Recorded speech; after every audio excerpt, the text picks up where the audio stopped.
Peak की militancy deity है 2000 से लेकर 2010 तक, और 2011 में डिस्ट्रिक्ट रियासी को मिलिटेंसी फ्री डिस्ट्रिक्ट डिक्लेयर किया गया था। मगर पिछले कुछ 3-4 सालों में जो यहाँ के लोग हैं वो कुछ उनकी जो एक्टिविटीज़ इस तरह से रही हैं कि वो इन टच रहे हैं ISI हैंडलर के साथ, और इसमें हमने इनके कुछ बैंक अकाउंट्स भी वेरीफाई किए हैं, उसमें कुछ बिनामी ट्रांजैक्शंस भी डिटेक्ट हुई हैं, जिसमें हमें और करना है वो कर रहे हैं, ताकि वो जो इनका जो आपस में जो लिंक है, जो एक नेक्सस है, उसको हम पूरे तरीके से उसका पर्दाफाश कर सकें। इसमें हमारी जो कुछ अरेस्ट अभी और होनी हैं, कुछ लोग और इसमें हमें जो सस्पेक्ट्स हैं वो इन्वॉल्व हैं, और जैसे जैसे हमारी तफ्तीश आगे बढ़ेगी, इन्वेस्टिगेशन आगे बढ़ेगी, हम साथ साथ में इन लोगों को अरेस्ट भी करेंगे और इस केस को प्रॉपरली एक लॉजिकल कंक्लूजन तक पहुंचाते हुए चलान करेंगे। मैम, अभी तक कितने लोग अरेस्ट हुए, और सुनने में ये भी आया है सूत्रों से कि उसमें एक टीचर भी है? अभी तक 3 लोग अरेस्ट किए जा चुके हैं, उसमें से आप ठीक कह रहे हैं, एक गवर्नमेंट एम्प्लॉय भी है, टीचर है, बाकी जो 2 हैं वो एक शॉपकीपर है और एक लेबरर या एग्रीकल्चरल का छोटा मोटा काम करता है। तो ये यहाँ के जो यूथ हैं, गुर्बत भी है, और कहीं ना कहीं जो यूथ को ये टारगेट कर रहे हैं, ये ऐसे यूथ हैं जो जिनके पेरेंट्स या जिसका भाई या किसी का बेटा कभी ना कभी मिलिटेंसी से जुड़े रहे हैं, तो शायद उनको ये सॉफ्ट टारगेट्स लगते हैं। उनको ऐसा लगता है कि इनको अगर हम लेयर करेंगे मिलिटेंसी की तरफ दोबारा ज्वाइन करने में, या दोबारा किसी तरह का बेस बन सके, एज अ गाइड इस्तेमाल किया जा सके, तो ये इनकी जो है वो ये नापाक कोशिशें हैं जो इस अरेस्ट के साथ ये रिवील हो गई हैं। किस ऑर्गेनाइजेशन की है ये, और इसमें इनका पकड़ा जाना कितनी बड़ी कामयाबी मानती हैं आप? ये लश्कर तैयबा जो है पाकिस्तान में, जो इनका जो मेन हैंडलर है वो मोहम्मद कासिम है, और जैसा कि मैंने कहा वो आज से 18 साल पहले यहाँ से एक्सफिल्ट्रेट करके जा चुका है। तो ये अभी तक तो ये OGW नेटवर्क का ही जो हम कहते हैं ये हमने ब्रेक किया है, जो नेक्सस है, जो बनने से पहले ही जिसे कहते हैं बात बिगड़ गई। अदरवाइज़ ये आगे जाकर इसके रेपरकशंस काफ़ी हो सकते थे, आगे जाकर ये किस तरह से इन लड़कों को दोबारा से मिलिटेंसी में लाने की कोशिश करते या उसके क्या अंजाम होते, ये अभी जो है इसके बस्ट होने से, इस मॉड्यूल के बस्ट होने से, जो कि आर्मी की मदद के साथ हम कर सके, क्योंकि इसमें काफ़ी टेक्निकल डेटा इन्वॉल्व है, मोबाइल फोरेंसिक्स है जो एनालाइज करना पड़ता है, और इस तरह से उनकी जो व्हाट्सएप कॉलिंग में, व्हाट्सएप चैट्स वगैरह उनकी जो हैं वो होती रही हैं इसके साथ। तो इन्हीं लिंक्स, इन्हीं बेसिस पे और जो बयान आए हैं, जो इनफैक्ट ये मैं आपको बता दूं कि जो यहाँ के जो स्लेन मिलिटेंट्स हैं उनकी फैमिलीज़ को भी फाइनेंशियल एड दी गई है।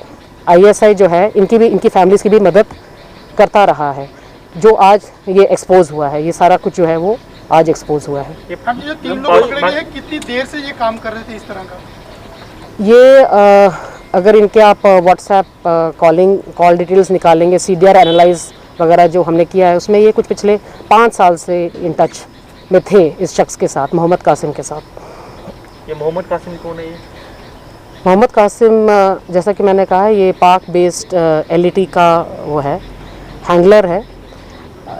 हाँ, 6 साल पहले रियासी को जिला आतंकवाद मुक्त कर घोषित किया गया था, और ये 5 साल से ये काम कर रहे थे। तो क्या मतलब अंदर अंदर ये चाल चल रहे थे कि रियासी को द्वारा आतंकवाद क्षेत्र में लाया गया? देखिए, स्टार्ट तो ऐसे होता है कि क्योंकि माहौर के बहुत सारे जो फैमिलीज़ हैं, जो लोग हैं, उनके रिश्तेदार भी पार रहते हैं, सेटल हो गए हैं वहाँ पे, तो ये प्रॉपर वीज़ास पे जाते रहे हैं, प्रॉपर वाघा बॉर्डर से, चक्कादा बाग से, जिस तरह से भी जो तरीके होते हैं जाने के, प्रॉपर वीज़ा पे गए हैं, वैलिड वीज़ास पे गए हैं उनसे मिलने के लिए। लेकिन वहाँ पे जाकर जो ISI है वो इनके कांटेक्ट में आ जाता है। वो क्योंकि रियासी डिस्ट्रिक्ट उनको पता तो चल ही जाता है, जब भी कोई इंडिया से या JNK से उधर जाता है तो ISI जो है उनको सारी इन्फॉर्मेशन होती है कि कौन कहाँ से आए हैं। वो कहीं ना कहीं मोहम्मद कासिम इनके साथ कांटेक्ट कर लेता था, बना लेता था। मोडस ऑपरेंडी कुछ ऐसी ही है कि यहाँ के लोगों के साथ दोबारा से connection, he wants to connect again with the people of Mahaur, specifically Mahaur. तो इरादे यही हैं कि OGW का जो एक नेटवर्क जो कहीं ना कहीं ठंडा पड़ गया हुआ था 2010 के बाद, उसको दोबारा एक रिवाइव करने का एक प्लान है। तो वो टाइमली हमने डिटेक्ट कर लिया, तो इससे इनके जो इरादे थे वो फेल हो गए हैं। अब इसके आगे भी हम काफ़ी सख्ती से पेश आएंगे और आर्मी की मदद के साथ हम इनके ऊपर कड़ी नज़र बनाए रखे हुए हैं। जो सरेंडर्ड मिलिटेंट्स हैं, जो हमारे OGWs ऑलरेडी एग्जिस्ट करते हैं यहाँ पे, आपको बता दें कि रियासी में सबसे ज़्यादा OGWs हैं, 177 हैं। उनके ऊपर भी हम उनकी जो एक्टिविटीज़ को हैं, जो सर्विलांस हम उनको करते रहते हैं वक्तन ब वक्तन, अपने पुलिस स्टेशन के थ्रू, अपने सिस्टर एजेंसीज़ के थ्रू, चाहे वो CID हो, चाहे वो IB हो। तो हमें इनकी एक्टिविटीज़ के ऊपर जो है वो नज़र हम रखे बनाए हुए हैं और हमें उम्मीद है कि इस तरह की दोबारा कोई यहाँ इस तरह का कोई जो माहौल है वो जो डिस्टर्ब नहीं हो पाएगा। हम इसमें हमारी पूरी कोशिश रहेगी। मैम, कोई पैसा का कोई इनका हुआ है आपस में लेन देन, ट्रांजैक्शन? हाँ, वो बेनामी ट्रांजैक्शंस हैं। कुछ अमाउंट है जो इनके अकाउंट्स में आया है, जिसको हम अभी वेरीफाई कर रहे हैं। और जब पूरे तरीके से, अब क्योंकि इन्वेस्टिगेशन अभी प्रिलिमिनरी स्टेज पे है, तो इतनी ज़्यादा मैं डिटेल्स इसमें अभी डाइवल्ज नहीं कर पाऊँगी, क्योंकि 19 अगस्त को ये लोग अरेस्ट हुए हैं। उसके बाद इनकी सस्टेन्ड इंटेरोगेशन हुई है, इनको आगे JIC भी भेजा गया है। तो अब जैसे जैसे चीज़ें अनफोल्ड होती जाएंगी, अनर्थ होंगी, तो नेक्सस सामने आ जाएगा। पाकिस्तान में जो हैंडल है इनके बाद कैसे करते? व्हाट्सएप से कॉलिंग करते थे, उसी के थ्रू व्हाट्सएप कॉलिंग ही करते रहे हैं, बट स्मार्टनेस इनकी ये है कि ये साथ साथ में डिलीट भी करते रहे हैं। सारी चैट्स जो होती हैं ये डिलीट कर देते हैं और कोड्स यूज़ किए जाते हैं। डायरेक्टली आपको मोहम्मद कासिम का नाम नहीं नज़र आएगा मोबाइल्स में, उसका कोई AAA करके या 123 कोई एक कोड ये यूज़ करते हैं और इस तरह से इनके टच में रहते हैं। की होगी कई जगह की, ये अभी इन्वेस्टिगेशन का ही है, इसमें अभी I would not like to comment, क्योंकि अभी ये इनिशियल स्टेज पे है। तो जो मैम, इनका कोई टच श्रीनगर में भी था कोई आतंकियों के साथ? श्रीनगर में तो अभी तक नहीं निकला है, ऐसा कोई कांटेक्ट नहीं निकला है। अब जो अपने पैसे की बात कही है, क्या वो पैसा पाकिस्तान से इनके अकाउंट में आया? वो भी अगेन इन्वेस्टिगेशन का वो है। अभी यही चीज़ है जिस पे वर्क करना है कि पैसा का जो ट्रेल होता है ये कैसे आता है इनके अकाउंट्स में। डायरेक्ट तो आ नहीं सकता पाकिस्तान से, और बड़े इनके तरीके होते हैं, लिंक्स होते हैं यहाँ पे, वो अब हमने अनर्थ करना है। Now it is part of investigation. जैसे मैंने कहा, ये इनिशियली जितना हुआ है काम, मैं उसी के ऊपर बात करूँगी, उसके बियॉन्ड नहीं मैं कमेंट कर पाऊँगी, because it is still under investigation. Ma'am, पिछले 2-3 सालों से अगर देखें, जम्मू पुलिस जो है लगातार क्रैकडाउन कर रही है, चाहे वो कठुआ में मिलिटेंट्स पकड़े गए हों, या जजर कोटली का एनकाउंटर हो, या नगरोटा का एनकाउंटर हो, तो कहीं ना कहीं आप ये मानती हैं कि ये जो एक रूट था नेशनल हाईवे को मिलिटेंट्स को कैरी करने का, वहाँ नाकाम रहे हैं? और इस तरह के जो ट्रेडिशनल रूट्स की आपने खुद बात की है, तो ये ट्रेडिशनल रूट्स अब यूज़ कर रहे हैं ताकि वो सेफली श्रीनगर तक पहुँच सकें? नेशनल हाईवे तो हमेशा से ही आप जानते हैं कि 4-5 हज़ार गाड़ियाँ इधर रोज़ निकलती हैं। So it is practically impossible to check each and every vehicle जब तक कि स्पेसिफिक इनपुट या स्पेसिफिक जानकारी ना हो।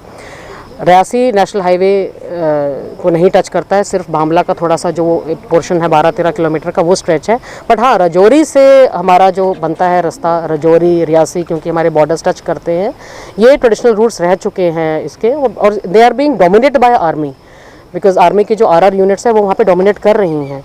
तो यूज़ ये करते रहे हैं, बट देन हमारे भी पुलिस जो है, हम भी हमारे जो पुलिस कंपोनेंट्स हैं, हमारे जो स्पेशल पुलिस पिकेट्स हैं, वो इसीलिए हमने इस्टेब्लिश की गई है ताकि इनकी मूवमेंट को हम चेक कर सकें। मैं वही कह रहा हूँ, 3 साल से लगातार इनकी आप जो डिज़ाइन है वो फेल कर रहे हैं, बहुत सारे एनकाउंटर हुए, कुछ लोगों को जिंदा पकड़ा गया, तो अब इनको पता है कि नेशनल हाईवे हमारे लिए सेफ नहीं है, तो क्या उससे बचने के लिए आप जिन ट्रेडिशनल रूट्स की आपने बात की कि यहाँ से ये ट्रेडिशनल रूट्स खोज रहे हैं, गाइड्स खोज रहे हैं ताकि श्रीनगर पहुँचा जाए, तो क्या ये उनके लिए सेफ रूट रहेगा? क्योंकि हाईवे पे जाना इनके लिए मुश्किल है। नहीं, हमारे रहते सेफ रूट तो नहीं हम रहने देंगे इसको, क्योंकि अब हमें पता चल चुका है कि ये क्या रूट है और आर्मी भी इसके बारे में अवेयर है। तो जॉइंटली हम जो है will keep a watch on these particular routes. और जैसे मैंने कहा कि हमारे far flung areas, upper reaches में भी हमारी पोस्ट्स हैं, पिकेट्स हैं, कंपोनेंट हैं, जिनकी हम LRPs लॉन्ग रेंज पेट्रोलिंग करवाते रहते हैं। और जो हमारे जो अपने सोर्सेज हैं, चाहे वो स्पेशल ब्रांच हो, चाहे वो CID हो, चाहे वो IB हो, उनके साथ हमारा तालमेल बड़ा अच्छा रहता है। तो इस तरह की वारदात अभी तक यहाँ पे रियासी में नहीं हुई है। कोशिश है इनकी कि यहाँ से जाया जाए। जिस तरह से ये OGW नेटवर्क का जो पता चला है प्लान, तो इनके रिवाइवल के प्लान्स तो थे जो अब शायद आगे जाकर कामयाब नहीं हो पाए। मैम, आपने एक और बात कही कि ISI जो है हेल्प करता है जो स्लेन मिलिटेंट्स हैं उनकी, क्या कुछ मंशा है ISI की? क्या एक वो जो फैक्टर होता है? They look after their own, उनको इनके साथ ऑब्वियसली उन्होंने जाने दी हैं अपनी, तो उनको इनकी फैमिलीज़ के साथ वो हमदर्दी रहती है। और अनऑफिशियली तो हमें पता है कि पैसा आता है, बट ऐसा जो कनेक्ट करने के लिए जो आपको एक पुख्ता सबूत चाहिए होता है, एविडेंस चाहिए होता है, दैट पार्ट वो फिर उसको करेक्ट करने में थोड़ी सी परेशानी आती है, but then we are working on that. देखते हैं इसमें क्या क्या निकलता है। फैमिली मेंबर्स को भी कहीं इंडल्ज कर रहे हैं OGW बनने के लिए, क्योंकि एक सॉफ्ट कॉर्नर रहता है। हाँ, वही मैंने कहा ना कि इन्होंने स्पेसिफिकली वही ज़्यादातर यूथ को टारगेट कर रहे हैं जिनके फैमिलीज़ में कोई ना कोई मिलिटेंट रहा है या मारा गया है या यहाँ से मिसिंग है। यहाँ पे बहुत लोग मिसिंग भी हैं जो शायद आज से 18-19 साल पहले एक्सफिल्ट्रेट कर चुके हैं, तो वो उनकी तो फैमिलीज़ यहाँ पे है। आई एम श्योर वो उनके साथ बातचीत करते होंगे, इन टच रहते हैं। व्हाट्सएप कॉलिंग के अलावा तो और कोई ज़रिया है नहीं है, डायरेक्ट कॉल्स तो आप कर नहीं सकते। तो जब ये मॉनिटरिंग होती है, जो आर्मी अपनी मॉनिटरिंग करती है, जो इनके सोशल मीडिया पे या दूसरे जो चेक्स रखते हैं, उसमें कहीं ना कहीं ये जो नंबर्स हैं ये पता चल जाते हैं कि बाहर से कॉल्स किन किन को आ रही हैं और उनका क्या रिलेशन है। और अगर वो एक्सप्लेन कर पाएँ फिर तो ठीक है, अगर नहीं एक्सप्लेन कर पाए, जैसे ये नहीं एक्सप्लेन कर पाया जो हमारा एक जो हमने सस्पेक्ट जिसको उठाया है, why he was in touch with him for 5 years, कि आप अपनी उसकी एक रिलेशन में उसकी वो बहन लगती है कासिम की, उससे बात करवाने के लिए उसने ये रीज़न दिया कि मैं उससे वो बात करना चाहता था अपनी बहन के साथ। हैरानी की बात यह है कि उसने 5 साल में एक बार भी बात नहीं कराई उसकी बहन के साथ, तो he was not able to explain. तो यहीं से पता चलता है, हमारा जो शक है, जो सस्पेशन है, वो बढ़ जाता है कि why they want to be in touch with person who is a militant in Pakistan. 5 साल से जैसे कि एक्टिव थे OGW, क्या जम्मू कश्मीर में इनकी मदद से कोई आतंकी हमला अभी तक हुआ? यहाँ पे आप पर्टिकुलर कहाँ की बात कर रहे हैं? जम्मू कश्मीर, मतलब इनकी मदद से क्या कहीं कोई सपोर्ट इन्होंने अभी तक की है? कोई सामने आया कि इनकी वजह से आतंकी हमला उस जगह पर हुआ हो? उस जगह पे तो नहीं है, बट अभी तक ऐसी हमारी नॉलेज में तो नहीं आया है। मैम, लोकल्स आज सुबह से काफ़ी पैनिक हैं जब से मीडिया में ये चीज़ वायरल हुई है। तो लोग ऐसा कभी को हमने सुना नहीं, रियासी में 5-6 साल हो गए। लोकल को डरने की ज़रूरत है? नहीं, डरने की कोई ज़रूरत नहीं है, बल्कि हम तो चाहेंगे कि जो लोकल्स हैं वो पुलिस का साथ दें, कोऑपरेट करें।